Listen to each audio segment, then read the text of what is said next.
প্রতিহিংসা প্রতিরোধের রাজনীতি একটি দল ও ব্যক্তির জন্য কি পরিণতি বয়ে আনতে পারে ৫ আগস্টের গণঅভ্যুত্থান তার প্রমাণ বলে সতর্ক করেছেন বিএনপি চেয়ারম্যান তারেক রহমান। রাজধানী একটি হোটেলে পত্রিকার সম্পাদক মালিক সিনিয়র সাংবাদিক ও রিপোর্টারদের সঙ্গে মতবিনিময় অনুষ্ঠানে তিনি আরও বলেন, ৫ আগস্টের আগের সময় অর্থাৎ পতিত স্বৈরাচারের আমলের অবস্থায় আর ফিরে যাওয়ার সুযোগ নেই।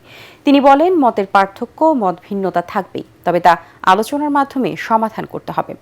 প্রকৃতি পরিবেশ রক্ষায় তার দলের পরিকল্পনার কথাও তুলে ধরেন বিএনপি চেয়ারম্যান। সিনিয়র সাংবাদিকরা ফ্যাসিবাদের সময় গণমাধ্যমের উপর সরকারি হস্তক্ষেপ, নিয়ন্ত্রণ, নানা নির্যাতনের কথা উল্লেখ করেন।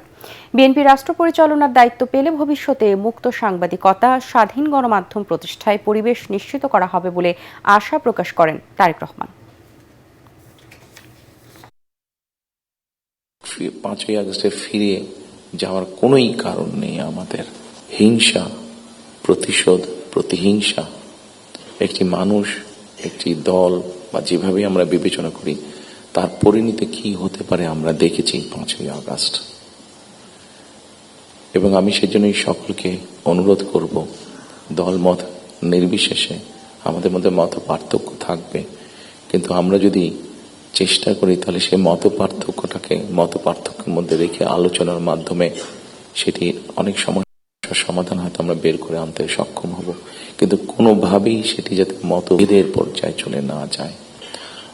বিভেদ হলে জাতিকে বিভক্ত করে ফেললে কি হতে পারে আমরা দেখেছি। আজকে সেই জন্য অনেকের মুখে অনেক হতাশার কথা আমরা শুনি, কিন্তু তারপরেও আশার কথা হচ্ছে যে তাদের কাছে ভবিষ্যতের চিন্তাও আছে, ভবিষ্যতের পরিকল্পনা আছে।